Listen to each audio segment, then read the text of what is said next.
suara. Terima kasih. Semoga semua makhluk bahagia, bebas derita. Terima kasih. Kita memasuki Dharma Talk yang kedua. Tapi sebelum relaksasi dan Dharma Talk yang kedua, kita ulang dulu Dharma Talk yang kemarin, yang sudah hadir sejak kemarin, penyegaran ingatan bagi yang baru datang biar dapat cerita yang kemarin. Di jalan pembabaran Dharma seperti ini kita mesti ulang. Kalau Anda nggak sabar kesannya cerewet amat sih diulang-ulang. Dan memang begitulah. Karena kita nggak tahu kapan batin kita matang. Makanya segelintir teman yang dekat-dekat sama saya, 24 jam saya suruh dengerin suara saya yang di CD. Ada segelintir teman yang udah dekat, itu di mobilnya suara saya, mau tidur suara saya, dia baru dengar juga di rumahnya sepaket. Biar kita nggak tahu kapan batin kita matang, karena begitu batin Anda matang, suara seorang guru itu bisa masuk, dan kita nggak pernah tahu kapan itu matang. Makanya ini harus diulang-ulang terus. Nah, Dharma Talk yang kemarin judulnya To Be Your Own Healer. Menjadi penyembuh bagi diri Anda sendiri. Kesimpulannya sederhana. Pada akhirnya Anda adalah penyembuh terbaik buat diri Anda. Sekarang kita ulangin lagu kemarin, lagu yang pertama. Siap nyanyi? Oh ibu dan ayah, selamat pagi. Ku pergi sekolah sampaikan nanti. Selamat belajar nak penuh semangat, rajin selalu tentu kau dapat. Hormati gurumu, sayangi teman. Itulah tandanya kau murid Buddha. Wah, tepuk tangan, bagus sekali. Dibandingkan yang kemarin, malam ini lebih gembira. Kalau di sudut situ ada taklok, ada yang berbeda. Kemarin suara taklok itu tidak ada. Barangkali ada penggembira yang baru datang hari ini. Lagu ini bercerita tentang belajar. Di SD sampai dengan S3 kita belajar keluar. Belajar biologi, kimia, psikologi, sosiologi, dan lain-lain. Tapi di meditasi kita belajar ke dalam. Apa yang kita pelajari di dalam adalah belajar ruang-ruang gelap di dalam. Bad mood, sedih, sakit, stres, depresi. Hari ini saya ketemu banyak wanita. Ya begitulah cerita, selalu cerita tip yang diulang-ulang. P3, penderitaan.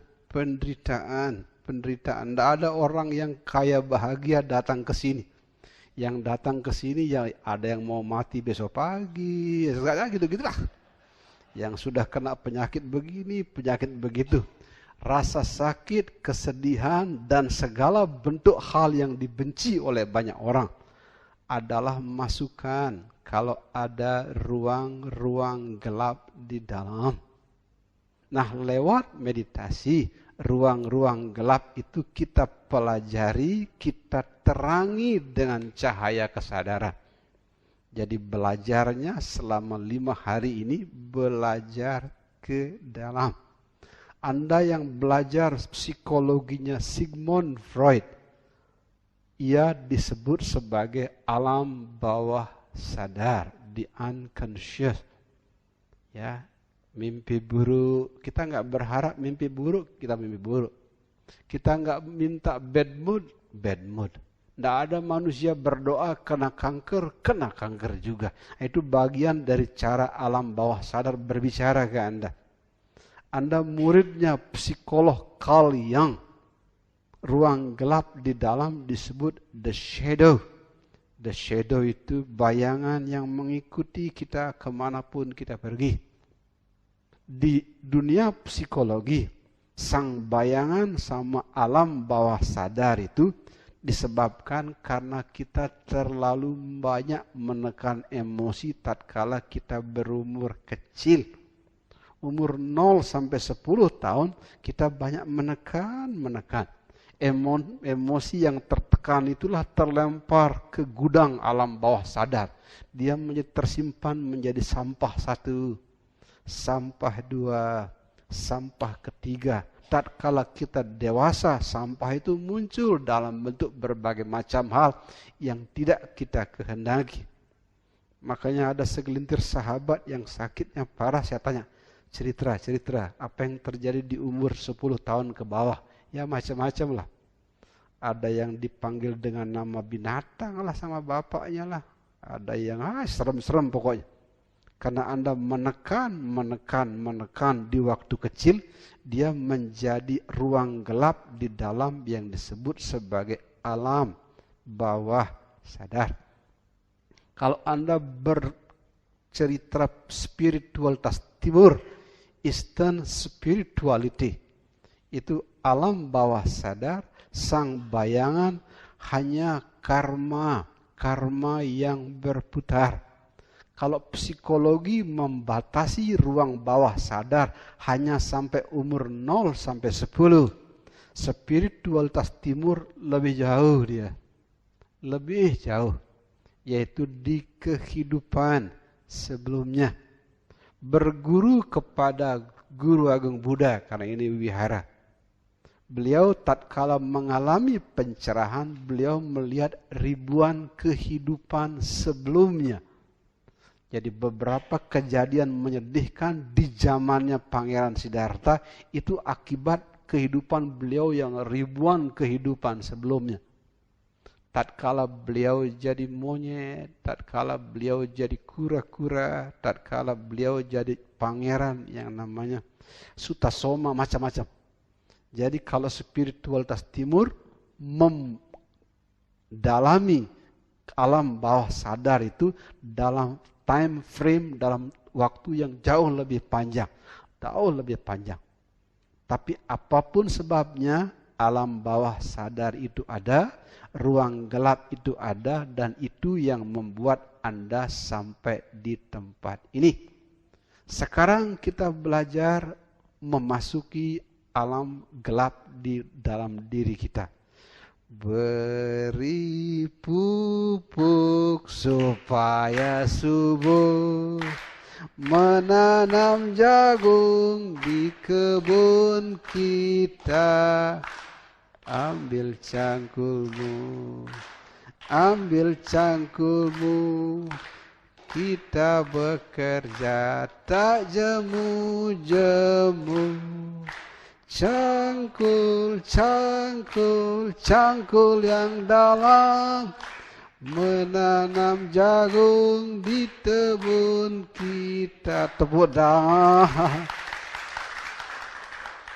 Sekarang kita mencangkul yang dalam ke dalam diri kita. Ya, tanah di permukaan yang kita cangkul bernama intelek. Intelek itu bahasa kepala. Tadi pagi ada ibu-ibu bertanya, Pak Guru, bagaimana kita menerima sesuatu? Apakah kita yang terima itu baik atau buruk? Kerangka baik buruk itu kepala. Benar salah itu kepala. Segala macam bentuk ruwa birnede, bahasa orang Balinya. Dualitas baik buruk, benar salah, suci kotor. Itu kepala. Cahaya, gelap, neraka, surga, segala macam kepala. Jadi permukaan tanah yang kita cangkul pertama untuk memasuki ruang gelap di dalam, permukaan yang paling di permukaan bernama intelek, bahasa kepala. dengan mohon maaf kepada teman-teman yang pintar-pintar khususnya, berat perjalanan spiritualnya karena dia berhenti di permukaan yang paling luar, intelek, ya, dengan seluruh benar salahnya. Jadi lapisan tanah pertama yang kita cangkul adalah intelek, bahasa kepala. Ya, lapisan tanah yang lebih dalam di dalam diri kita yang mesti kita cangkul, insting. Insting itu rahasia-rahasia yang disembunyikan di dalam tubuh kita. Kalau intelek bahasa kepala, insting bahasa tubuh. Ya, ada ibu dari Bali Selatan yang kalau di rumahnya ya tidak nyaman, pokoknya tidak nyaman lah di rumahnya. Tapi kalau datang ke tempat ini langsung dia damai, bahasa tubuh itu. Ada sesuatu dalam tubuhnya yang memberi tanda di sini damai sekali. Boleh nginep lama-lama di sini. Pak Dharma Jyoti saya, ya yang saya. Jadi perasaan aman dan nyaman dengan sebuah tempat, perasaan asing dengan sebuah tempat, perasaan cepat dekat kepada orang lain atau guru, sebuah perasaan yang tidak bisa dijelaskan. Kadang-kadang ada menyebutnya dengan deja vu. Deja vu itu kita melihat sesuatu tahu kok rasanya kenal gitu. Bisa di kehidupan sebelumnya dan lain-lain. Tapi itu insting. Jadi tanah pertama yang digali intelek, tanah yang kedua insting. Yang ketiga adalah intuition. Gampang menghafal yang 3 I. Intelek, insting, intuition. Kalau intelek bahasa kepala, insting bahasa tubuh, intuisi bahasa hati. Ya, orang-orang yang menggunakan bahasa hati kayak Bunda Teresa itu, hanya melihat kucing kurus saja bisa menangis. Jangankan melihat manusia kanker, melihat kucing kurus saja menangis. Karena sudah memasuki I yang ketiga yang lebih dalam. Intuisi. Dan lewat meditasi kita lampaui 3 I ini. Intelek kita lampaui, insting kita lampaui, intuition kita lampaui. Kita menjadi yang keempat. Jadi apa yang keempat? Saksi. Baguslah, masih ingat dia. Tepuk tangan dulu buat para pria. Jadi menggali yang dalam. Cangkul, cangkul, cangkul yang dalam meditasi. Mencangkul terdalam itulah dengan cara menjadi saksi. Menjadi saksi. Senang itu awan putih. Sedih itu awan hitam. Ya, sakit awan hitam, sehat awan putih. Dipuji awan putih, dicaci awan hitam. Tapi Anda bukan awan-awan itu. Anda langit yang menyaksikan. Ya, teman-teman hari ini yang cerita sakitnya, masa lalunya, segala macam. Saya harus bilang, semua yang Anda ceritakan hanya awan-awan yang datang dan pergi. Yang datang ke sini semuanya bawa awan gelap. Nggak ada yang datang, Pak Gede, saya datang ke sini karena saya rukun sama suami, saya rukun sama anak-anak, terus uang saya berlimpah, pokoknya mercy saya ada 7, nggak ada orang datang ke sini karena alasan seperti itu. Yang datang ke sini semuanya saya sudah dicerai sama suami saya 7 tahun yang lalu, anak saya dibawa pergi semua, ini dokter bilang di sini ada kanker, semuanya seperti itu. Jadi semua orang yang datang ke sini gara-gara dibawa oleh awan gelap. Tapi tolong dicatat, Anda bukan awan gelap, Anda bukan awan putih. Anda yang menyaksikan. Tepuk tangan dulu. Be the witness. Saya senang hari ini meditasi sama ibu-ibu di atas. Wah, tenang ibu-ibu. Tenang, bahkan pagi ini kasih bahasa simbol di depan saya ada anjing. Anjing aja damai. Kalau anjing saja lebih sejam sebelah saya damai. Kalau manusia nggak damai di tempat ini, keterlaluan deh. Jadi pagi-pagi tadi alam baik sekali. Dia bercerita ke anda khususnya ibu-ibu. Kan tadi ibu-ibu di depan saya. Ada anjing diam di depan saya. Pesannya sederhana. Anjing saja damai. Kenapa manusia yang dekat dengan Gede Prama tidak damai? Tepuk tangan. Anjing apa ini? Ya. Nah, kemarin kita cerita tentang seorang pemuda di China. Itu cerita tentang awan-awan itu. Suatu hari pemuda ini pergi naik kuda. Besoknya kudanya hilang. Aduh, kasihan. Besoknya lagi kudanya datang membawa kuda-kuda liar yang baru. Untung. Karena menaikin kuda liar, besoknya dia jatuh, kakinya patah. Kasihan. Besoknya tentara China datang masuk ke desa itu, semua pemuda diangkut, dia nggak diangkut karena kakinya patah. Untung. Kehidupan seperti itulah, untung, rugi, untung, rugi. Percaya Tuhan ataupun tidak, begitulah kehidupan. Berdoa maupun tidak, begitulah kehidupan. Melaksanakan yoga, zikir atau tidak, begitulah kehidupan. Meditasi maupun tidak, begitulah kehidupan. Tapi ingat, Anda bukan untung rugi itu. Anda adalah yang menyaksikan. Di jalan jenana itu jalan pengetahuan.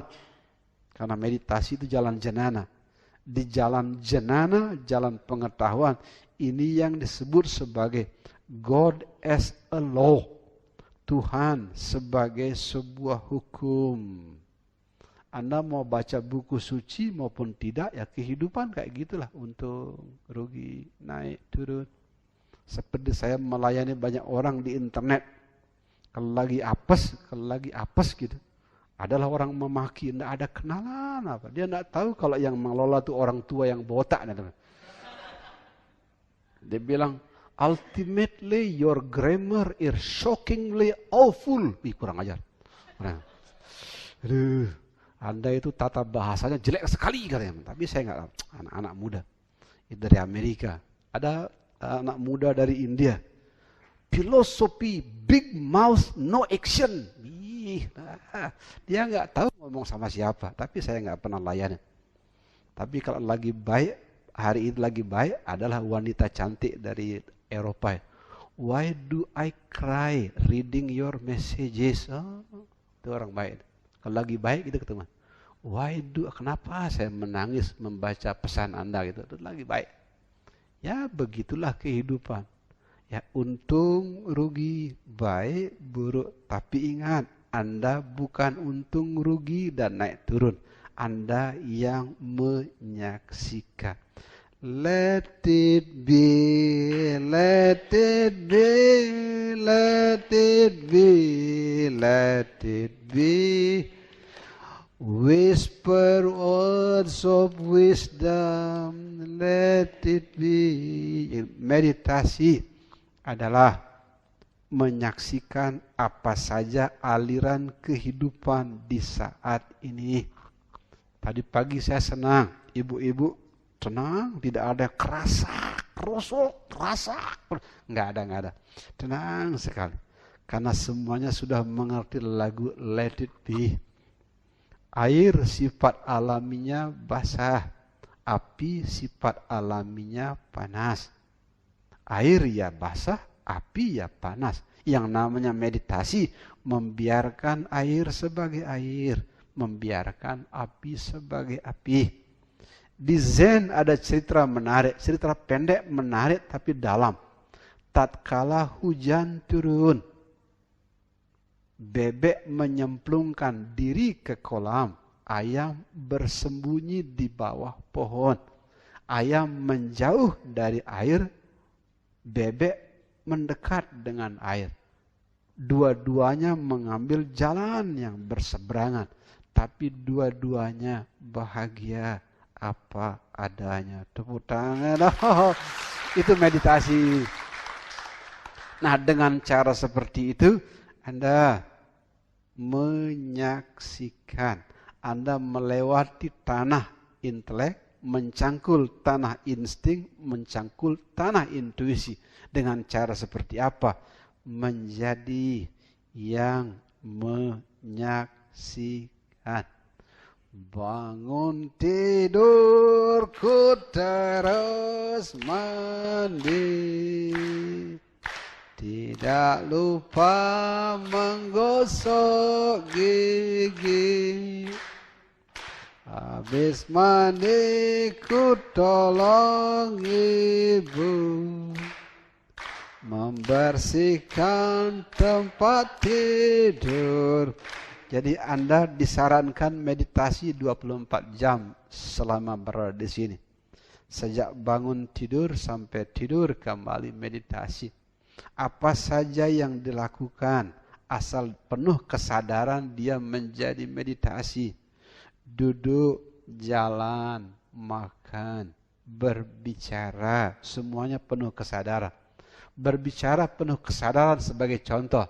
Tidak jelek-jelekin orang, tidak menggunakan kata-kata kasar, tidak menyakiti hati lewat lidah. Itu bicara dengan kesadaran. Itu namanya speaking meditation. Meditasi berbicara. Duduk semutan disadari, damai disadari, lagi menyenangkan disadari, semuanya disadari. Ya, semalam ada teman yang teman satu tempat tidurnya kentutnya panjang sekali. Brut, dia bilang, sadari, tepuk tangan dulu yang temannya kentut. Ya, ingat semuanya hanya awan, awan datang dan pergi. Dan meditasi bersama saya rumusnya cuma 3. Terima, ulangin sama-sama. Terima, mengalir, senyum. Kenapa terima, mengalir, senyum? Karena semuanya tarian kesempurnaan yang sama. Anda yang menyukai Tuhan, semuanya tarian Tuhan yang sama. Anda yang menyukai Buddha, semuanya senyuman Buddha yang sama. Simbolnya puncak Borobudur, 5 arah mata angin kesempurnaan. Utara, selatan, timur, barat, tengah, itu Buddha yang mengajar dengan tangan. Di tengah begini, di barat begini, timur, selatan, utara. Ya, artinya semuanya senyuman kesempurnaan yang sama. Cuman bagian yang terberat dari menyembuhkan diri lewat meditasi diwakili oleh lagu populer kemarin. Ini lagu kemarin yang banyak disukai sama teman-teman. Soleram,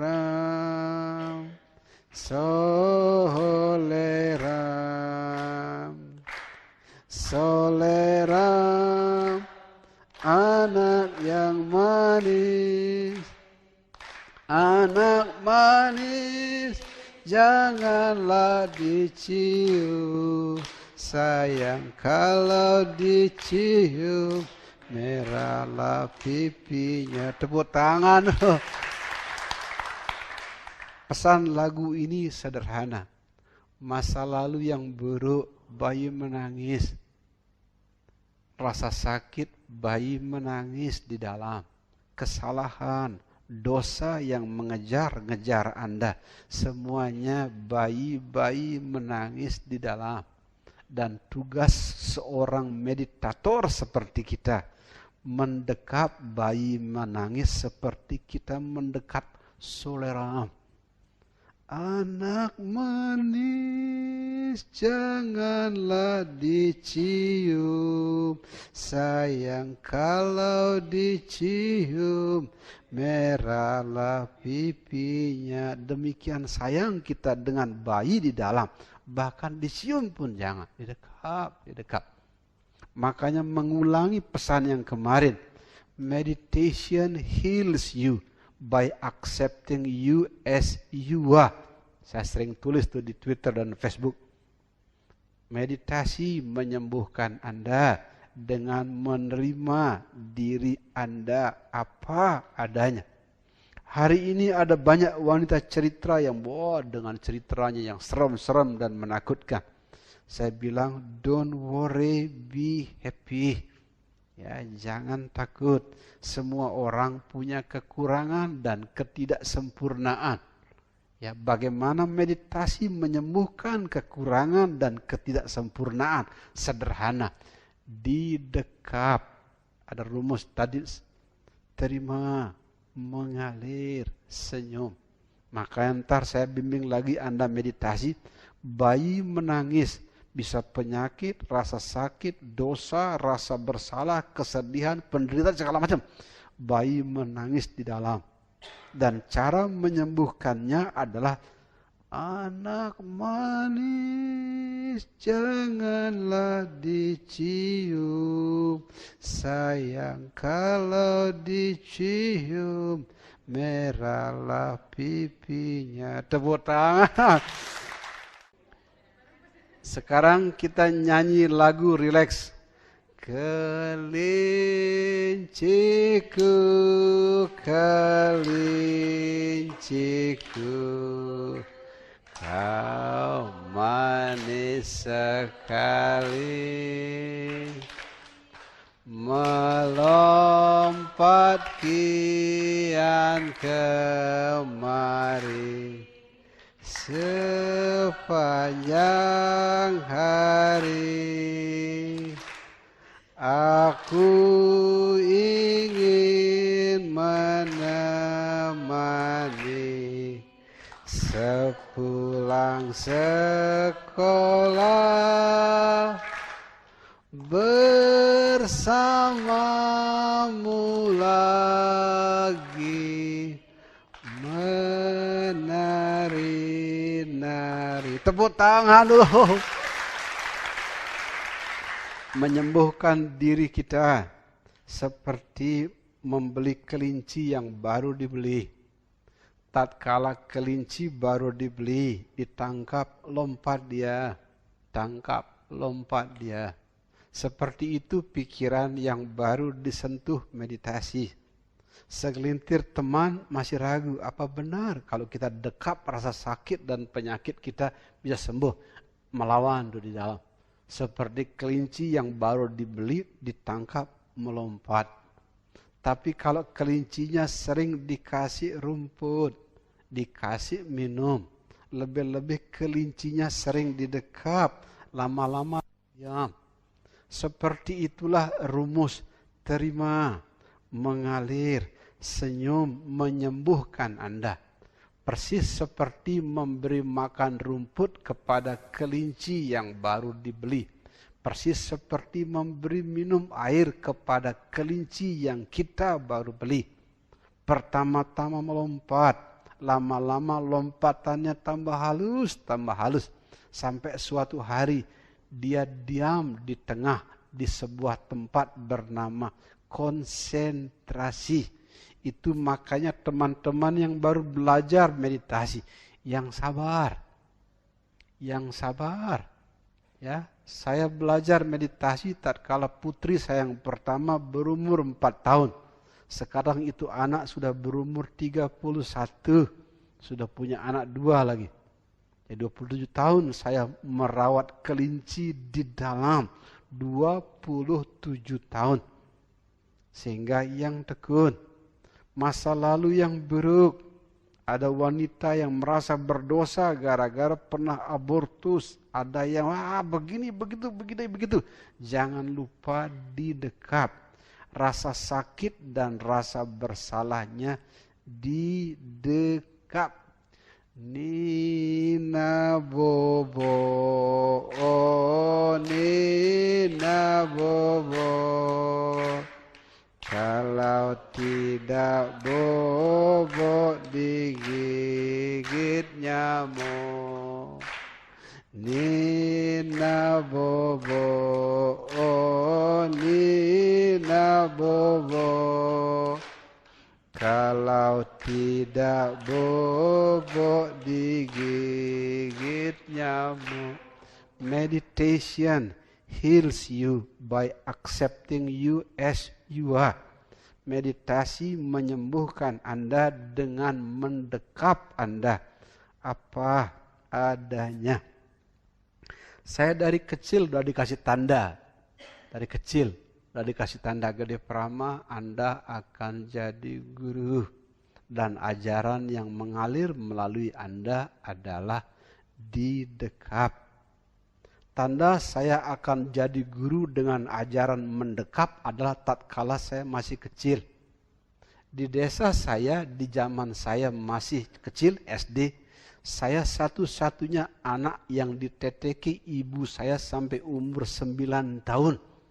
9 tahun. Kelas 1, kelas 2, kelas 3 SD, pulang dari sekolah, teman-teman cari mainan, cari makanan, saya cari ibu saya. Nyonyo. Jadi saya cari ibu saya, bu, netek. Dan di jam setengah 12, ibu saya sudah siap menunggu saya dengan dada tanpa BH. Tepuk tangan dulu dong. Ya, bentuk tete ibu saya sudah seperti bendera merah putih. Maklum, saya bungsu dari 13 bersaudara. Jadi artinya tetek yang sama kita kerjain 14 orang.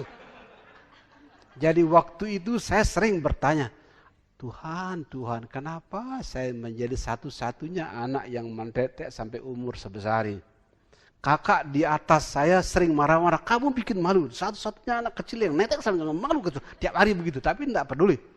Tiap hari saya nyaman sekali di dekapan. Di situ baru saya mengerti, Anda akan jadi guru. Dan ajaran yang mengalir dari diri Anda cuma satu. Semuanya didekap. Itu makanya saya sering menyanyikan lagu Putri Cening Ayu sama Anda. Lagu yang tadi Anda waktu pijit-pijit. Kalau Anda lahir di desa tua di Bali seperti saya, kalau kita sebagai anak kecil menangis, datang ibu kita didekap, dinyanyikan lagu yang tadi. Liriknya artinya sederhana. Nak, putri, tinggal di rumah. Ibu mau pergi ke pasar beli lauk, cuman segitu kata-katanya. Tidak ada yang istimewa. Tinggal di rumah, ibu ke pasar beli lauk, tidak ada yang istimewa. Tapi dia mewakili roh belas kasih Pulau Bali. Makanya lagunya lembut sekali. Saya dapat di sini lagu itu. Saya ngajarin banyak orang bernyanyi. Saya mohon satu lagu Bali, lagu ini keluarin. Putri Cening Ayu, Ngijang Cening Juma, meme luas malu, kepekan belanja apa ngade darang nasi. Makanya kalau Anda yang belajar meditasi kemana-mana, Anda akan tahu ada dua wajah kesadaran di cerita yang dalam. Yang pertama awareness. Awareness itu yang menjadi saksi. Senang, sadari. Sedih, sadari. Kaki semutan, sadari. Pikiran damai, sadari. Itu bahasa Inggrisnya awareness, kesadaran. Kesadaran fungsinya melonggarkan cengkraman pikiran. Jadi loosening the grip of the mind. Kemarin lupa keluarin, baru sekarang keluarin. Ini hadiah Dewa dari Gianyar. Pikiran yang sakit dan menderita itu sempit seperti gelas kecil. Seperti ini. Sedikit saja ada gerakan kehidupan, dia bunyi. Gini. Ya, suami telat pulang. Istri nasi gorengnya terlalu banyak garam. Anak lupa belajar. Pokoknya rame lah. Ciri pikiran yang menderita adalah ribut seperti ini. Ribut. Ya, Jokowi kurang beginilah, KPK kurang begitulah, Polri itu koran, TV dan televisi itu isinya pikiran yang begini-begini semua. Oh, sempit dia, sempit. Nah, lewat kesadaran, lewat awareness, kita menjadi saksi. Akibat dari praktek menjadi saksi, ruang-ruang pikiran melebar. Begini cara melebar. Sampai suatu hari pencerahan membuat pikiran jadi seluas ruang. Jadi puncak praktek awareness kesadaran adalah pikiran jadi seluas ruang. Ini. Ada yang dengar bunyi? Nah, kalau ada yang mendengar bunyi, Anda sakit jiwa. Gini, tidak ada yang bunyi, tidak ada yang bunyi. Makanya teman-teman yang pulang dari sini semuanya saya kasih gelar S3. Apa S3? Senyum, senyum saja. Nah, sudah meditasi 5 hari di sini. Terima, mengalir, senyum. Jadi wajah pertama dari praktek meditasi adalah awareness. Ya, gunanya adalah membuat ruang-ruang kesadaran melebar. Ya, itu yang saya mau dengan praktek terima, mengalir, senyum. Yang kedua adalah praktek kesadaran di samping awareness adalah carefulness.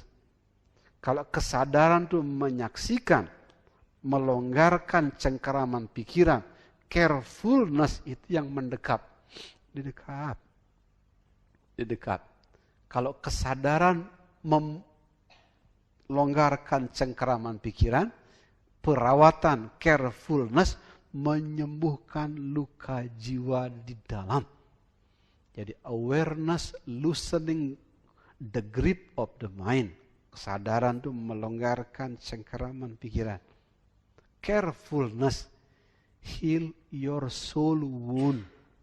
Jadi perawatan menyembuhkan luka-luka jiwa di dalam. Biar diwakili oleh lagu Nina Bobo, oh Nina Bobo. Kalau tidak bobo digigit nyamuk. Terima kasih. Itu sesi relaksasi sama ringkasan yang kemarin. Sekarang kita Dharma Talk yang kedua. Dharma Talk yang kedua, ya. Dharma Talk hari ini judulnya Suffering Call Us Back Home. Compassion Bring You In. Penderitaan memanggil kita pulang. Belas kasih membawa Anda masuk. Ya. Penderitaan memanggil kita pulang. Belas kasih membawa kita melangkah masuk. Itu judul Dharma Talk malam ini. Ya. Saya selalu letakkan ini di hari kedua karena biasanya di hari pertama saya ketemu orang-orang yang menderita ya, kayak tadi ya, menangislah segala macam, biasalah. Ya. Para pria baru besok dapat kesempatan ketemu saya. Jadi semua orang yang datang ke sini dibawa oleh penderitaannya. Ya, tidak ada orang kaya bahagia datang ke sini, tidak ada. Bahkan segelintir teman saya di Jakarta yang sentimen, ini orang sentimen, namanya juga sentimen. Aduh, Dede, jauh-jauh sekolah ke Inggris dan Perancis, pensiun di umur muda ngajar meditasi. Emangnya meditasi itu ada cuannya? Tidak. Cuan itu untung maksudnya. Itu biasa kalau lagi kaya, bahagia menghina dia. Begitu sebelah kakinya stroke baru gini. Seperti itulah dunia. Biarin aja. Ya, biasa. Ya. Nah, untuk Anda ketahui, di zaman keemasan dulu, zaman keemasan disebut Golden Age. Golden Age di zaman yang dulu sekali. Kalau kita mengacu kepada agamanya orang Yahudi, zamannya Nabi Abraham, jauh-jauh. Jadi kalau orang Hindu menyebut agama Hindu tertua, tapi Karen Armstrong menyebut agama orang Yahudi lebih tua lagi. Di zaman keemasan, Nabi Abraham itu bercakap-cakap dengan Tuhan. Bercakap-cakap seperti Anda dan saya bercakap-cakap. Ditulis dalam catatan perjalanannya Abraham. Suatu hari di tendanya Abraham bersama istrinya Sophie didatangin 3 tamu. 2 malaikat, 1 Tuhan. Tuhan bilang begini, Abraham, dalam beberapa bulan istrimu akan punya bayi. Itu istrinya mendengar di belakang cekikikan, cekikik jahil. Karena Sophie itu sudah menopause. Mana masuk akal wanita menopause punya bayi? Tidak masuk akal. Ketawa dah. Tapi Tuhan bilang, istrimu ketawa di belakang. Tapi ingat, dalam waktu beberapa bulan Anda akan punya bayi. Bayi itulah yang begini, dan lain-lain. Saya nggak mau mengulangi sejarah. Tapi ceritanya sederhana. Di zaman keemasan, manusia itu bercakap-cakap dengan Tuhan. Karena kenapa? Tatkala itu jiwa manusia masih sangat bersih, sangat murni.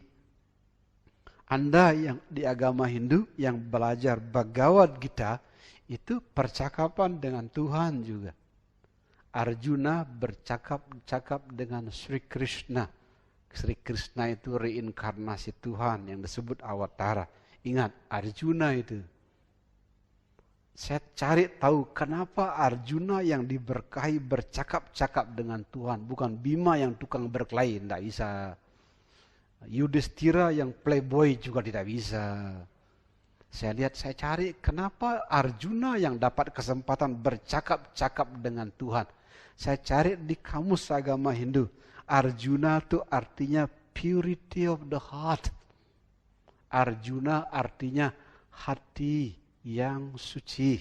Dengan kata lain, hanya hati yang suci yang bisa bercakap-cakap dengan Tuhan.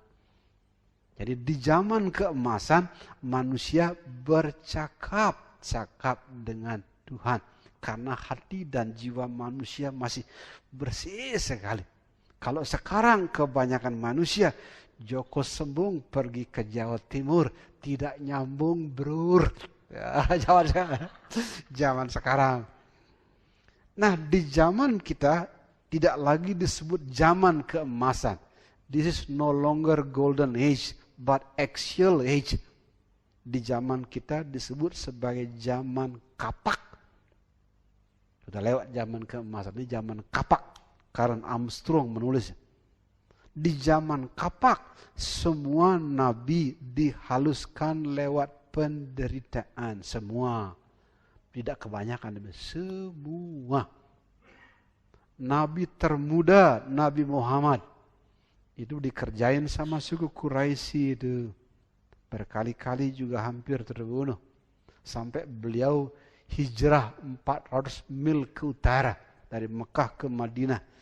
Penanggalan teman-teman Islam menggunakan tanggal tahun baru Hijriah. Beliau hijrah, pindah dari Mekah ke Madinah. Karena ya gitulah. Dihaluskan dengan penderitaan. Yang membuat Nabi Muhammad menderita itu suku Quraisy. Yesus 2000 tahun yang lalu menderita juga bahkan disalib. Buddha 2500 tahun yang lalu, tatkala beliau pertama kali mengajar, ajaran yang pertama adalah duka, penderitaan. Pesannya sederhana, di zaman kapak semua nabi dimurnikan dengan penderitaan. Kalau nabi dan awatara saja, orang Hindu menyebut Buddha sebagai awatara Wisnu yang ke-9. Kalau nabi dan awatara saja dimurnikan dengan penderitaan, apalagi manusia biasa seperti kita. Jadi ibu-ibu yang hari ini menangis bersama saya, yang sedih gara-gara begini dan begitu, Anda tidak sedang dihukum lewat penderitaan. Anda sedang dibawa pulang oleh penderitaan. Tepuk tangan dulu. Gelang sepatu, gelang sirama-rama.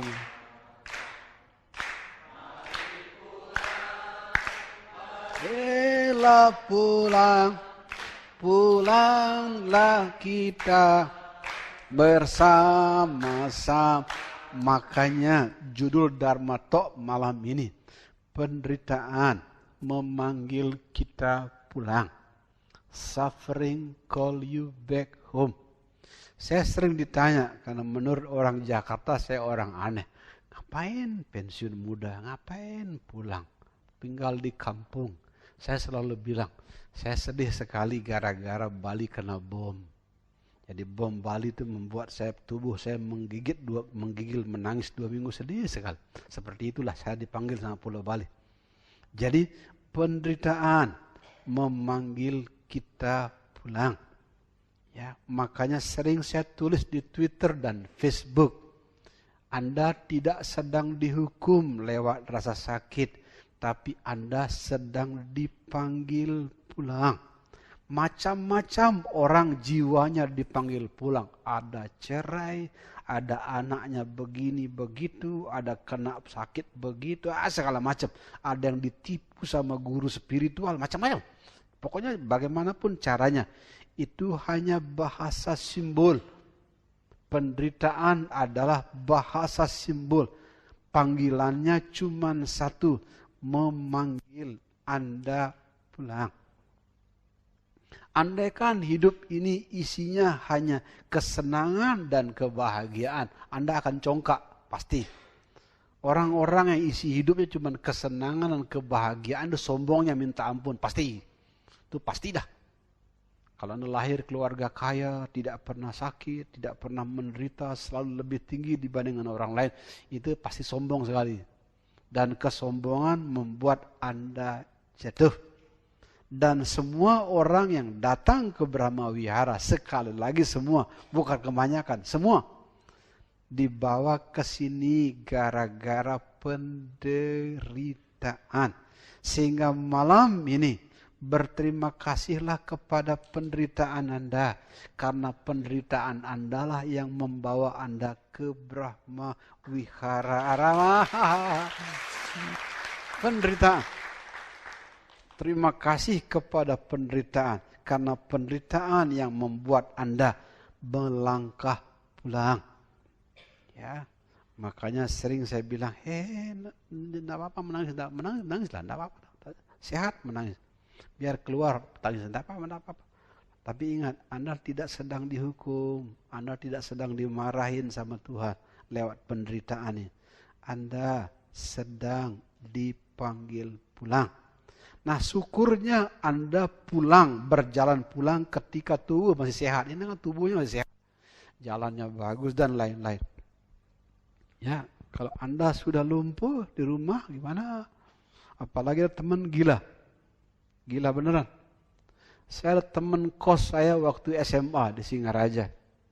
Itu membuat belas kasih saya bangkit. Saya nggak lagi menjelek-jelekkan teman, lagi mengajak Anda belas kasihnya bangkit. Ada teman satu kos saya namanya Made. Saya pacaran, dia nggak pernah pacaran. Kalem, laki-laki. Saya pacaran, dia nggak punya pacaran. Motor saya nggak ada spionnya, nggak ada sainnya, nakal. Wih, dia lengkap, sain depan, belakang, pokoknya kalem. Ya, dia nggak pernah datangin tamu wanita ke rumah. Saya sering didatangin tamu wanita. Saya hilang malam minggu semalam, dia belajar di rumah semalam. Pokoknya baik sekali. Saya ke Fakultas Ekonomi, dia ke Fakultas Sastra Inggris. Belakangan putranya yang kuliah di Bandung kirim email ke saya. Pak Gede, betul nggak bapak saya teman bapak? Betul. Kenapa, Dek? Bapak saya sudah gila. Jadi Made itu sekarang di desanya udah gini telanjang gini. Nggak mengenalin siapa, gila dia. Kenapa? Karena waktu remaja ini orang kurang banyak mengekspresikan dirinya. Makanya hati-hati kalau punya anak yang terlalu baik. Hati-hati, itu anak-anak terlalu baik itu belum tentu baik.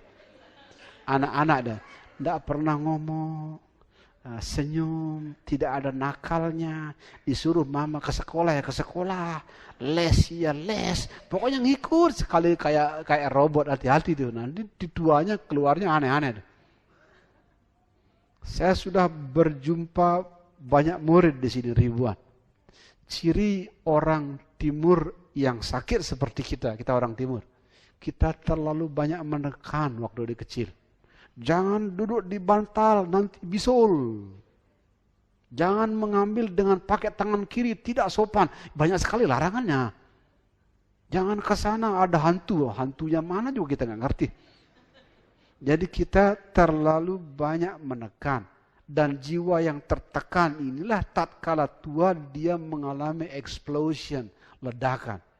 Api 1, api 2, api 3, api 4, begitu jumlahnya 1 juta, plus gitu. Itu gila itu. Nah, lain dengan bule-bule di belakang. Saya ketemu banyak bule, terbalik. Kalau kita terlalu banyak menekan, dia terlalu bebas. Di sana, what happened to you? My father was drunk. Gitu udah ceritanya. Oh, itulah segala macam. Beda. Kalau kita di timur terlalu banyak menekan, di barat dia terlalu banyak, terlalu bebas. Nah, meditasi berada di tengah. The middle way berada di tengah. Dan malam ini kita cerita penderitaan memanggil Anda pulang. Kalau agama menyembuhkan kita dengan menekan, semua agama Hindu, Islam, Kristen, Katolik, Buddha, Konghucu sama saja. Agama di tingkat-tingkat awal semuanya mau menyembuhkan kita dengan menekan. Dilarang begini, dilarang begitu, segala macam. Orang Bali cuntake, orang Islam bilang haram, sama saja. Larang-larangan. Agama mau menyembuhkan kita dengan cara melarang. Kalau psikologi terbalik. Psikologi menganjurkan Anda untuk mengekspresikan. Jadi untuk kita di timur, kita menjadi bermasalah jiwanya karena terlalu banyak menekan. Obatnya adalah diekspresikan. Ya, diekspresikan. Ya, ruang-ruang ekspresi yang waktu kecil kita nggak keluar, itu biarkan. Nah, saya kenapa seperti hari ini? Karena waktu muda sudah cukup dapat ruang ekspresi saya. Saya waktu muda naik motor, keliling Bali dengan dada terbuka itu biasa. Naik motor, dadanya terbuka. Hujan-hujanan, enggak apa-apa. Kalau lagi dingin kita minggir, ambil cari warung kopi, beli kopi tidak diminum. Hanya pegang air panasnya aja. Udah kita pergi lagi, naik motor lagi. Jadi waktu muda memang sudah terekspresikan banyak. Makanya sekarang saya nggak tertarik naik Harley, itu nggak tertarik. Ya, alasan utamanya nggak bisa beli sebenarnya. Saya tanya teman-teman yang naik Harley, semuanya nggak naik motor ketika muda. Teman-teman yang naik Harley itu di muda dilarang sama bapak dan ibunya nih. Sekarang naik Harley. Untung naik Harley. Teman-teman yang di masa mudanya pacaran, tidak pacaran maksud saya. Sekarang cucunya sudah 2, pacaran dia. Ya itulah dunia. Makanya saya bersyukur sekali di masa muda cukup ekspresif. Dan untungnya selamat. Segelintir teman saya yang nakal kayak saya banyak yang nggak selamat. Ada yang kecelakaan dan lain-lain. Selamat. Selamat. Tapi karena waktu muda sudah ekspresif, di tua nggak terlalu tertarik. Sekarang saya mobil nggak punya, motor juga nggak punya, tenang sekali. Nggak tertarik kemana-mana. Karena waktu muda sudah terbalik jalan. Sehingga teman-teman yang masa mudanya kurang ekspresif, ekspresikan. Anda yang suka melukis, silahkan melukis. Anda yang suka bernyanyi, silahkan bernyanyi. Ya, saya sama istri saya terbalik. Saya waktu muda jalan naik motor, istri saya di rumah gitu. Di rumah dia. Jadi kalau saya datang malam minggu dia nyulam gitu. Jadi wanita baik nyulam dia. Gitu. Senang saya lah. Biasakan kita mencari sesuatu yang kita nggak punya. Itu Anda yang banyak ngomong cari yang pendiam, cari yang banyak ngomong kayak gitu deh. Nah, saya suka istri saya karena dia diam di rumah. Nah, sekarang terbalik, dia yang naik motor kemana-mana. Karena dia waktu mudanya enggak naik motor. Saya dimarahin sama saudara saya. Kok istrinya dikasih naik motor? Orang dia senang. Beliin mobil enggak mau, orang dia naik motor. Ya, atau naik motor pakai blue jean. Pakai blue jean. Wanita umur 52 naik motor, saya kasih. Naik motor apa salahnya? Motor juga beli duit sendiri, blue jean kadang-kadang, mah pantatnya kelihatan, kamu sama aja kayak papamu, kiriin gitu, seperti itu. Jadi karena kenapa? Di masa muda ruang-ruang itu dia enggak dapat. Jadi saya kasih dia naik motor, mana-mana senang, dia happy, saya lihat mukanya dia happy, biarin saja. Nah, yang bahaya adalah pasangan kita minta ruang ekspresi kita larang, itu bahaya. Saya harus bilang itu bahaya. Sejauh ruang-ruang ekspresinya sehat, nah apa-apa naik motor sehat, pakai blue jean itu sehat. Saya tidak melihat ada norma yang dilanggar di sana. Itu makanya Anda yang masa mudanya kurang ekspresifan. Lebih-lebih yang sudah dipanggil lewat penderitaan. Penderitaan itulah sebuah sinyal. Di dalam ini ada yang menangis dia. Di dalam ini ada jiwa yang menangis. The crying soul. Penderitaan itu jiwa yang menangis. Dan obat sementaranya adalah ekspresikan. Ekspresikan apa saja. Kasih aja ruang-ruang ekspresi.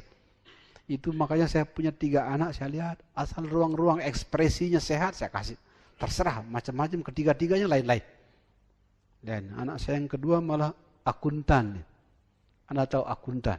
Akuntan tuh jangankan ngomong uang, ngomong biasa aja bulu mata kita dihitung sama dia. Orang dia suka aja kayak gitu, biarin aja dia. Ya, suatu hari ada bosannya juga. Jadi kalau ada apa-apa, saya tanya, Pak, kalau itu papa beli, papa tolol banget lah, tololin sama dia. Karena akuntan kan semua dihitung, ada interestnya, ada pajaknya, semuanya dihitung sama dia. Jadi bahkan itu sangat berseberangan dengan saya spiritual, sederhana, dia ngitung duit ruangnya. Anaknya juga belum 30. Masa belum 30 sudah diajak terima, mengalir, senyum. Di bawah 30, biarin saja.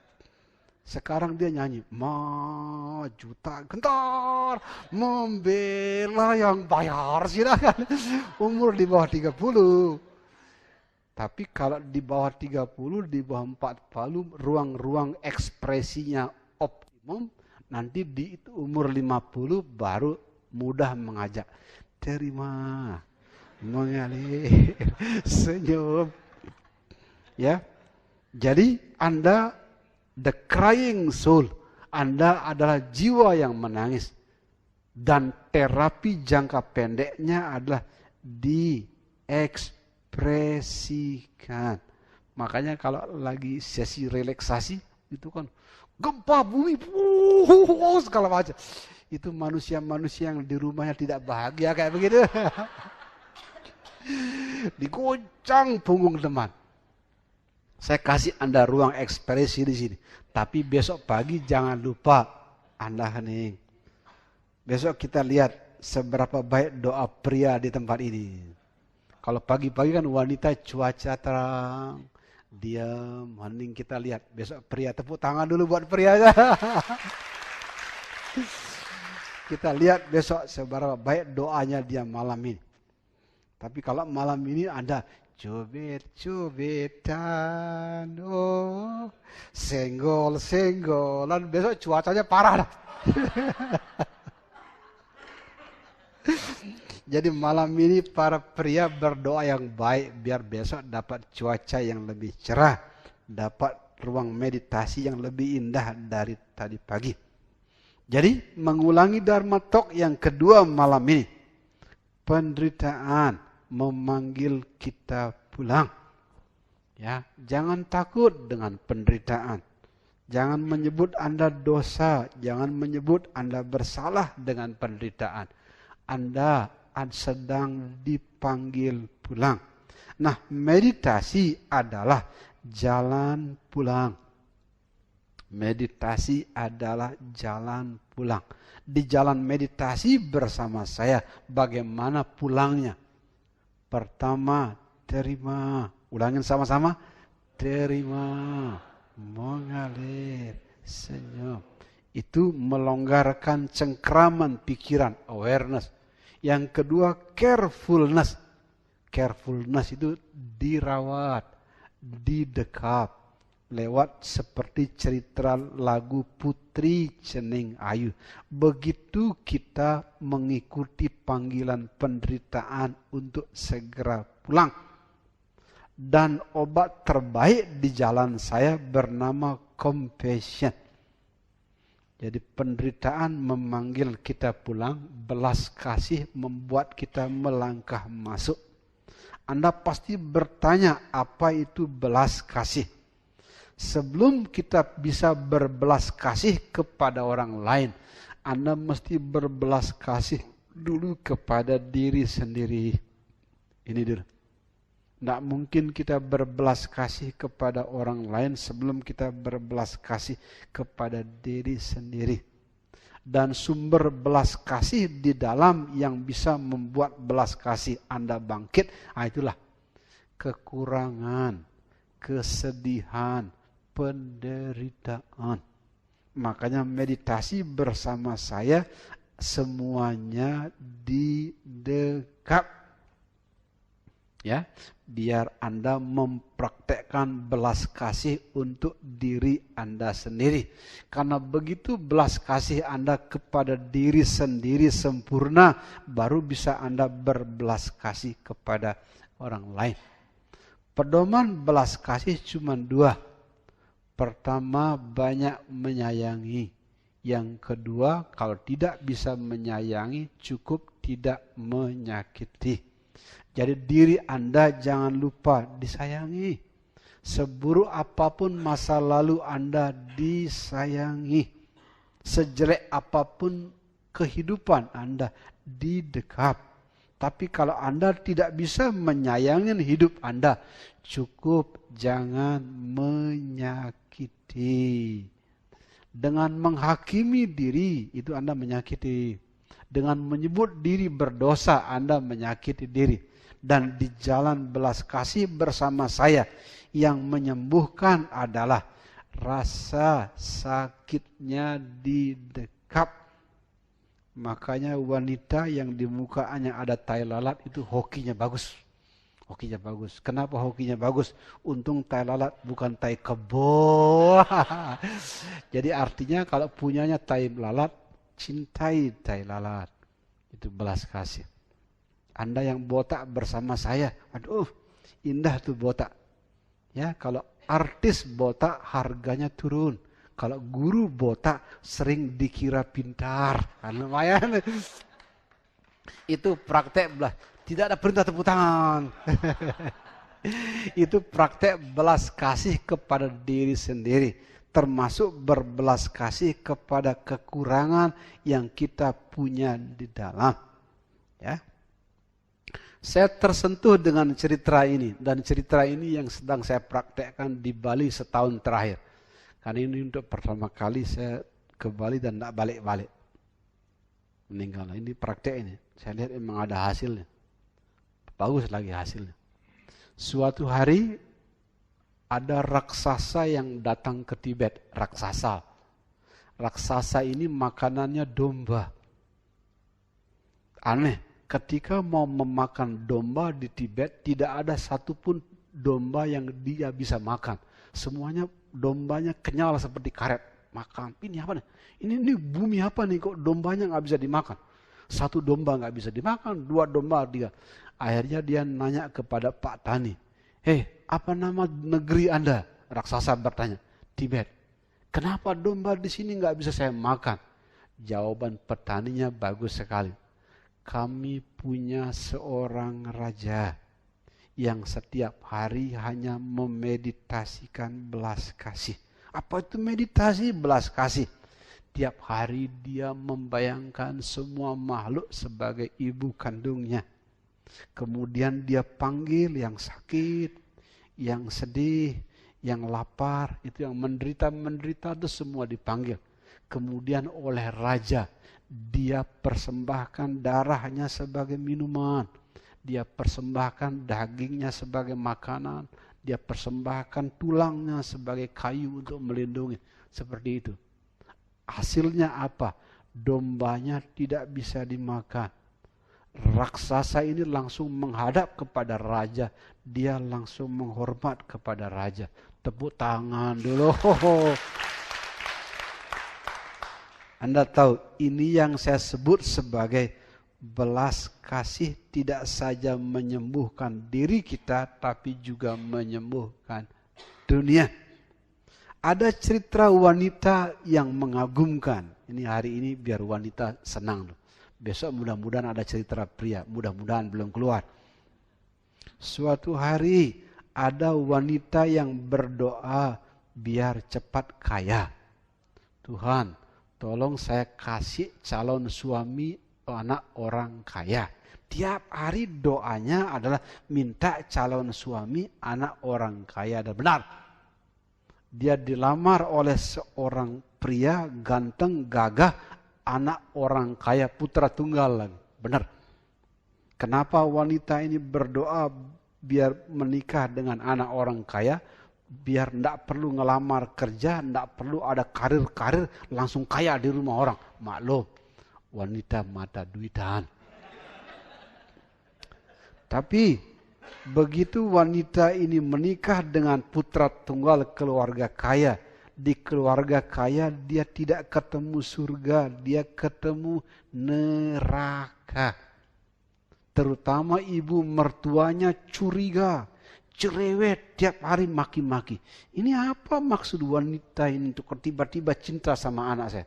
Jangan-jangan jaguar anak saya yang dicintai.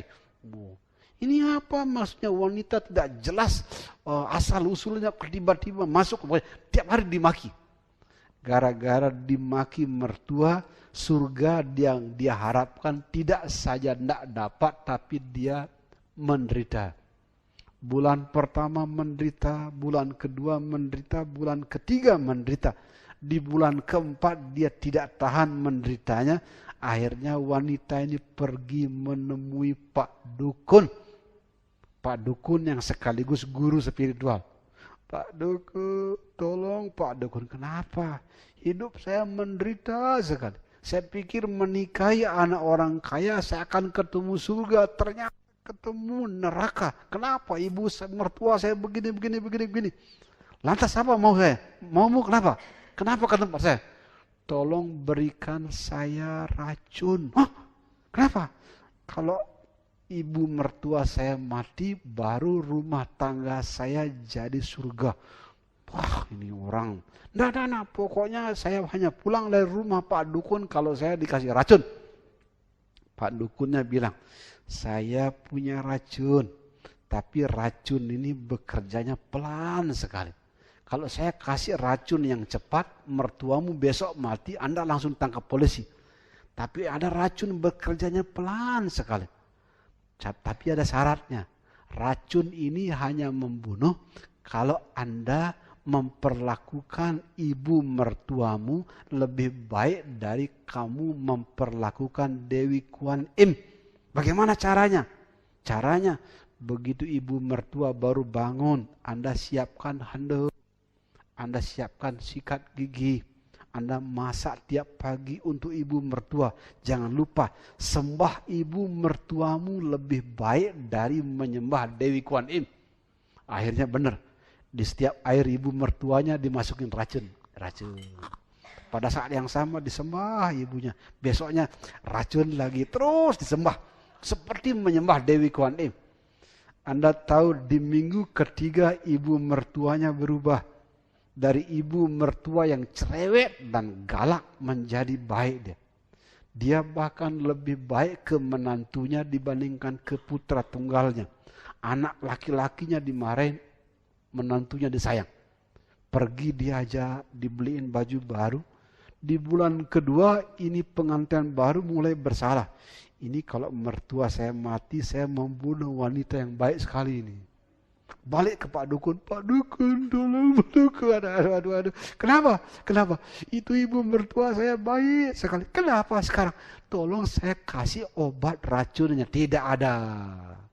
Kalau racunnya sudah diminum 3 bulan lagi, ibu mertuamu mati. Aduh. Saya membunuh Dewi Kuan Im. Kadang-kadang tolong Pak Dukun. Kalau gitu biar saya bunuh diri saja. Karena dia mengancam bunuh diri, Pak Dukunnya ketawa. Saya tidak pernah ngasih kamu racun. Yang saya berikan ke kamu hanya multivitamin. Tepuk tangan. Ini cerita sederhana. Penderitaan memanggil Anda pulang. Belas kasih membawa Anda melangkah masuk. Wanita ini dipanggil pulang lewat penderitaan dalam bentuk mertuanya yang cerewet sekali. Dipanggil dia, cari dukun, cari guru spiritual. Tapi Anda tahu, dukun, guru spiritualnya cerdas sekali. Tidak saja dibawa wanita ini pulang, tapi dikasih obat mujarab bernama compassion. Gelang sepatu gelang sirama-rama, mari pulang, marilah pulang, pulanglah kita bersama-sama. Makanya judul Dharma Talk kita malam ini, penderitaan memanggil kita pulang, belas kasih membuat kita masuk. Anda yang menderita jiwanya sedang dibawa pulang. Tapi apa obat untuk kendaraan untuk pulang? Belas kasih.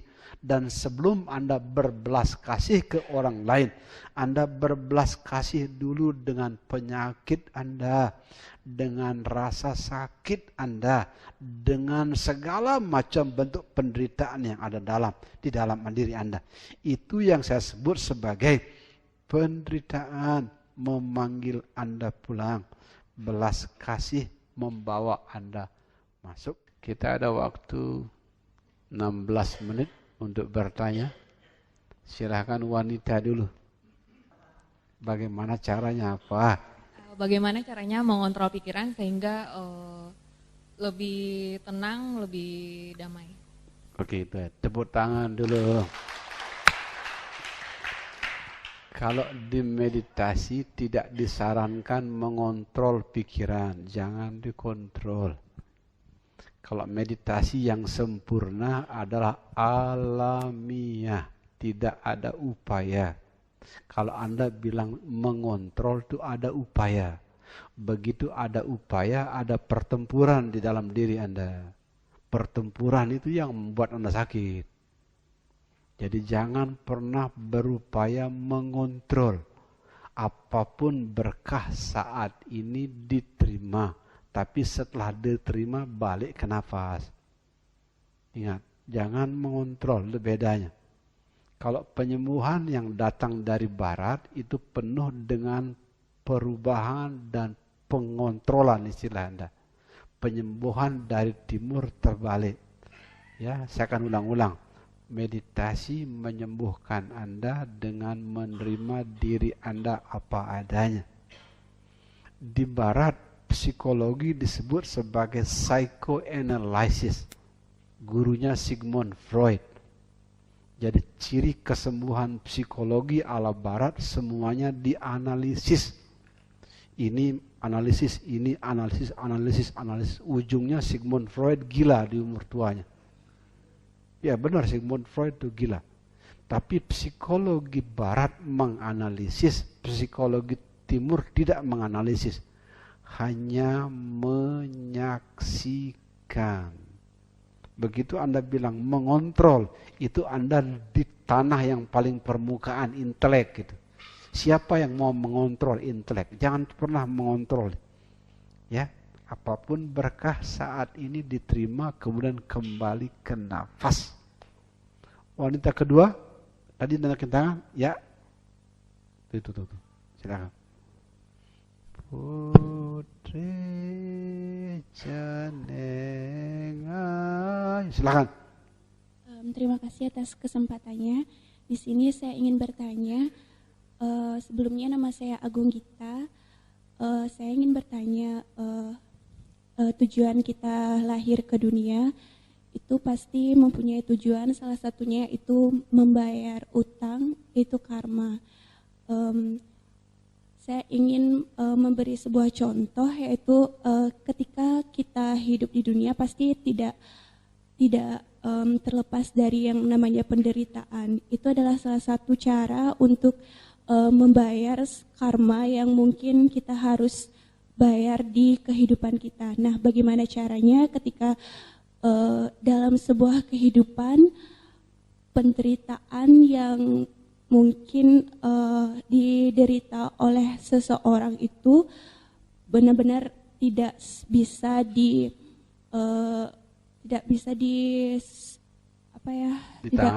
ditangani dan orang itu tidak tahu bahwa hidup itu memang seperti itu dan kita harus membayar sebuah karma. Suatu ketika orang itu bisa mengejudge orang bahwa saya menderita karena si A dan mungkin saja menyalahkan Tuhan, dan saya ingin bertanya bagaimana solusi terhadap permasalahan tersebut. Terima kasih. Tepuk tangan adik saya. Jadi saya menjawab pertanyaan pakai ini. Ya. Nah, karma akan bekerja sangat menyakitkan karena ruang-ruang pemahaman, ruang-ruang pengertian Anda sempit seperti ini. Itu makanya Anda saksikan tahu saudara-saudara kita di desa. Di desa itu kan tidak sekolah, tidak merantau, pemahamannya sempit sekali, sangat menderita. Saya tinggal di desa, tapi gimana nerangin susah. Ya, jangankan hal besar, hal kecil aja udah besar perkaranya. Karena kenapa? Ruang-ruangnya sempit. Nah, meditasi memperluas ruang-ruang pemahaman kita. Makanya di meditasi ada yang menyebutkan the peak of meditation is boundless capacity to suffer. Jadi puncak meditasi ditemukan tatkala Anda bisa menderita secara tidak terbatas. Nah, kalau orang meditasinya bagus, ruang-ruang pengertian dan pemahamannya melebar sampai seluas ruang. Sehingga kalau Anda mengalami pencerahan, ruang pikiran Anda seluas ruang, karma tetap bekerja. Sebagai contoh, Anda memukul orang di zaman dulu, Anda dipukul. Tapi karena Anda sudah luas pemahamannya, tatkala dipukul Anda tidak marah, Anda tidak melawan. Contoh lain, di suatu hari Anda mencuri mobil orang. Sekarang mobil Anda dicuri. Tapi karena ruang-ruang pemahaman Anda sudah lebar, mobil Anda dicuri, tapi Anda bereaksinya sangat stabil. Mobil dicuri itu wewenang polisi, lapor polisi sudah beres, selesai. Selebihnya urusan polisi. Nah, itu makanya pentingnya meditasi. Jadi buah dan bunganya meditasi gini. Kalau Anda menyaksikan sering melebar.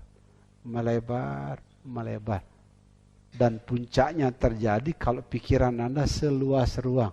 Makanya sering ditanya, apakah orang tercerahkan hukum karma masih bekerja? Bekerja. Untuk orang yang tercerahkan hukum karma masih bekerja. Cuman karena ruang-ruang pikirannya sudah seluas ruang, dia tidak bereaksi. Makanya ada guru Zen di Amerika namanya Joko Beck bercerita, pada akhirnya tidak ada beda antara suara burung menyanyi sama tetangga mencaci. Nah, itu bagus sekali. Burung bernyanyi curu-cera-ciri, cantik indah. Tapi tetangga, gede prama, botak aja ngomongnya banyak, apalagi nggak botak. Nah, seperti itu. Jadi tidak ada beda antara burung menyanyi sama tetangga mencaci, itu sudah luas. Jadi benar Anda karma berbuah. Tapi karma membuat kita menderita karena ruang-ruang pemahaman kita sempit. Tapi lewat meditasi, senang disadari, sedih disadari, ini melebar seperti.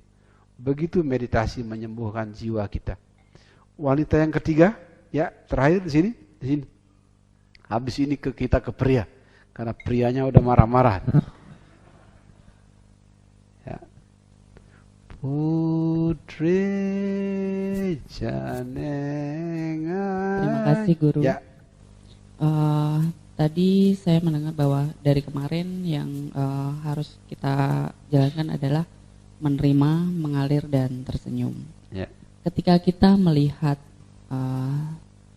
salah satu dari mungkin orang terkasih di dalam lingkungan kita, di mana pada saat usia mudanya mungkin tidak pernah mengekspresikan, dan ketika sekarang sudah usia menjelang 50, beliau baru bisa mengekspresikan, tetapi lebih ke hal yang negatif. Nah, secara pribadi saya membiarkan bahwa hal itu nanti ada masanya sendiri akan selesai. Tetapi ketika saya membiarkan itu, hal negatif itu terjadi terus-menerus tanpa mengingatkan, apakah saya diamkan saja atau maksudnya biarkan itu mengalir karena nanti ada masanya akan selesai, akan berubah, atau harus bagaimana? Terima kasih. Itu, tepuk tangan ibu kita. Gini, kalau dengan orang dekat, apalagi orang-orang terkasih ya, penting sekali kita peka. Kalau kita peka, kita bisa melihat tanda-tanda api sebelum besar. Peka, penting sekali peka. Saya sama anak dan istri saya peka. Istri saya kalau bekas menangis, kemarin aja matanya saya tahu, ini menangis kemarin. Kenapa menangis? Lalu saya tetet. Jadi saya tahu beda mata istri saya bekas menangis sama bekas tidak menangis. Baru cerita, kalau dia persoalannya saya bisa bantu, saya bantu. Anak juga serupa, peka. Untuk teman-teman yang anaknya masih kecil, kalau anak saya sudah besar, anak kecil, ada sebuah tempat rahasia di mana anak-anak itu tidak tahu kalau dia dimonitor. Tong sampah. Jadi di rumah, tong sampah anak-anak jangan dikasih buang, biar mamahnya yang buang. Jadi sebelum dibuang diperiksa dulu apa ada pil ekstasi lah segala macam di situ. Jadi di tong sampah biasanya tersembunyi banyak hal yang orang-orang nggak sadar. Saya suka periksa sampah-sampah. Di situ ada. Ya. Tapi kalau ada sesuatu saya langsung nggak gitu. Oh ini anak begini, kita bereaksinya sangat stabil. Biasanya kalau lagi flu berarti ada bekas obat flu. Anak saya yang ketiga asma. Kalau asmanya kambuh 3 hari yang lalu sampahnya belum dibuang, saya ketahuan. Oh ini asmanya kambuh. Peka. Sehingga penting sekali Anda peka dengan orang-orang dekat dan orang-orang terkasih. Sehingga kalau harus dia terbakar, apinya masih kecil. Yang bahaya adalah karena kalau Anda tidak peka adalah apinya udah besar. Pakai contoh. Mudah-mudahan contoh ini tidak terjadi di Anda. Laki-laki mau selingkuh ketahuan. Kalau Anda peka. Berbeda sedikit saja, tidak usah meriksa api, berbeda sedikit saja. Ya, laki-laki kalau selingkuh, minta maaf, rahasianya dibuka sebentar. Berlebihan dia. Dia tidak pernah cium, Anda tiba-tiba mencium, itu berlebihan. Kalau ada sesuatu yang tidak biasa, Anda harus peka, nih ada apa. Tapi ingat, bereaksinya jangan sepotong. Oh Pak Gede bilang kamu nggak pernah cium, kadang cium kamu, bukan begitu. Jangan lihat, peka. Ada latihan kepekaan yang saya lakukan. Latihan kepekaan yang bagus itu bertaman, memelihara binatang. Kalau Anda bisa mengerti tanaman, bisa mengerti binatang, lebih mudah mengerti manusia. Karena manusia itu kan satu spesies dengan kita. Peka. Jadi manfaatnya peka, orang-orang terkasih kita kalau harus terbakar, kita tahu ketika apinya masih kecil, cepat nangkapnya. Saya begitu memperlakukan istri sama anak saya. Peka. Ya memang mereka harus bertumbuh, mereka harus berekspresi, tapi jangan sampai berbahaya. Kalau apinya api lilin kan tinggal gitu. Tapi kalau apinya udah besar gimana? Nah biasanya apinya sudah terbakar besar dan kita tidak bisa melakukan sesuatu karena kita tidak peka. Jadi jawabannya belajar peka. Sekarang ke pria. Ya, ada silakan naik ke sini.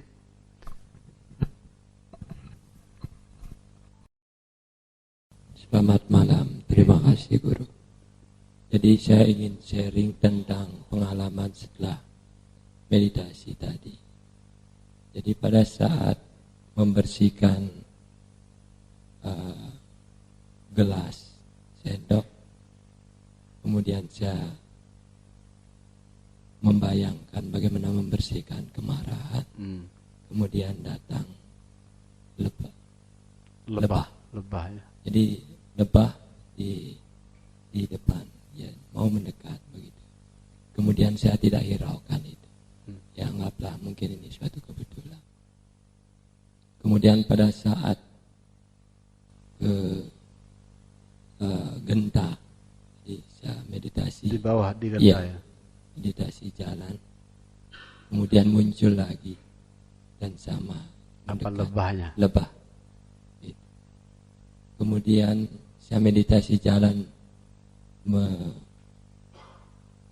melingkari atau mengelilingi bangunan ini. stupa. Itu muncul lagi Lebah. Jadi saya akhirnya bertanya dalam hati, ini lebah selalu hadir, mendekat, bahkan nempel di name tag saya di sini. Oh, name tag ya. Nah, kemudian saya masuk ke kolam, di sana banyak sekali kolam depan, ternyata lebahnya banyak sekali hinggap di bunga-bunga lotus. Jadi saya teringat cerita pengalaman waktu Desember kemarin 2014 remaja. Waktu itu saya sempat ngambil foto di kolam karena saya tertarik sama kolam dan lotusnya. Gitu. Baru mendengar kaset Guru, hampir sebulan saya dengarkan sampai saat ini, ternyata ada simbol kolam dan lotus itu, jadi samatha dan vipassana gitu. Nah kemarin saya sempat jalan di dekat kolam itu, karena saya teringat tempo kemarin bulan lalu, jadi malam kemarin tidak ada bunga yang bermunculan gitu. Ketika tadi sempat saya lihat bunganya yang di sebelah itu 11 bunga bermunculan dan semua bunga ada lebahnya. Jadi di sana saya lihat lebahnya lama, hampir berjam-jam di situ lebahnya masih. Jadi bagaimana usaha lebah itu untuk mencari sari-sarinya itu sangat lama. Kemudian saya baru berpikir mungkin saya perlu mencangkul lebih dalam. Cuma itu. Terima kasih Guru. Tepuk tangan dulu. Itu namanya guru simbolik, karena itu alam itu penuh dengan simbol-simbol. Dan biasanya alam itu sebuah masukan dan simbol yang jujur. Tapi kalau lebah bagus. Bahkan salah satu saya pernah baca buku agama Hindu itu simbolnya Wisnu itu. Salah satu simbol Wisnu di alam ini lebah. Namanya Albert Einstein, itu fisikawan besar di abad ke-20.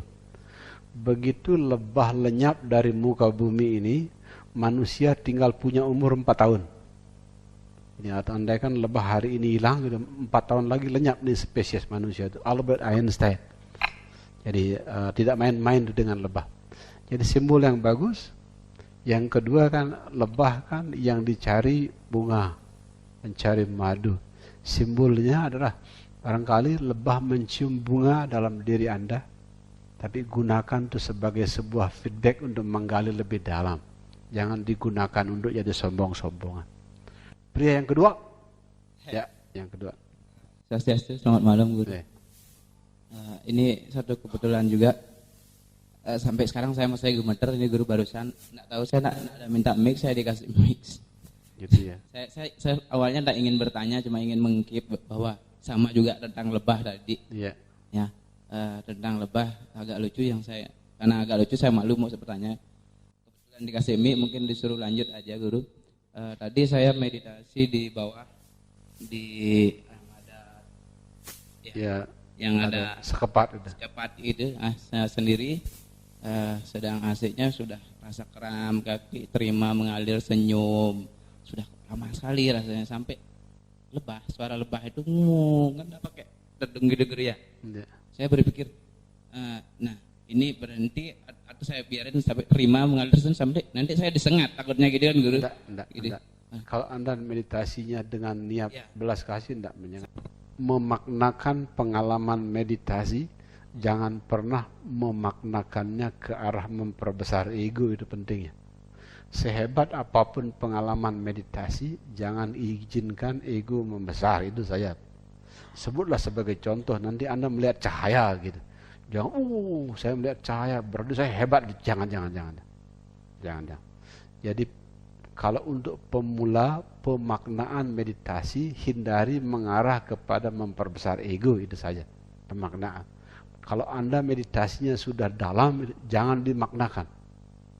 Karena kalau Anda memaknakan, nanti Anda dapat food of thought, dapat makanan pikiran. Kalau pikiran dikasih makan, nanti membesar, dia jadi sumber penderitaan. Nah, orang Bali sebagai contoh, ini orang Bali, ini remaja, ini ngomong remaja. Wih, Pak Gede, meditasi. Tadi saya lihat ada tangan begini, gini. Terus begitu, begini terus. Habis itu begini, apa artinya? Ya saya juga nggak ngerti, dia bilang. Jadi jangan dimaknakan. Kekhawatiran yang timbul dalam arti ini lebah udah kayak benar-benar dekat, kalau kita disengat bagaimana gitu. Akhirnya terima mengalir, senyum aja dan lewat aja dah. Lewat aja gitu. Kaki keramu nggak terasa jadi. Ya. Kalau mau dimaknakan tuh bagus, berarti lebah mencium ada bau wangian bunga kan bagus. Tapi ingat, jangan memperbesar ego. Yang dalam aja. Sebagai contoh, hari ini Anda ketemu lebah. Kalau besok Anda nggak ketemu lebah, Anda menderita. Di mana lebah kemarin? Aduh, salah apa? Aduh, salah sih. Tadi waktu makan saya menoleh-noleh sama susu istri orang sih. Seperti itu menderita Anda. Ini lagi guru. Dan saya nggak ngerasa digigit lebah. Enggak apa-apa. Kan enggak sakit tuh. Enggak apa-apa. Ya, enggak apa-apa. Ya. Gitu ya. Dah, terima kasih, tepuk tangan buat adik kita. Udah jam 9 lewat 5 menit. Selamat istirahat. Besok jangan lupa pria di atas, berdoa yang bagus malam ini biar dapat cuaca yang bagus. Istirahat yang cukup, bangun sesuai dengan bel, ya. Dan besok rombongan wawancara sudah diatur sama panitia. Saya kira terima kasih. Selamat malam. Om Shanti Shanti Shanti Om. Sabta Bawan Tusukitata. Semoga semua makhluk bahagia, bebas derita.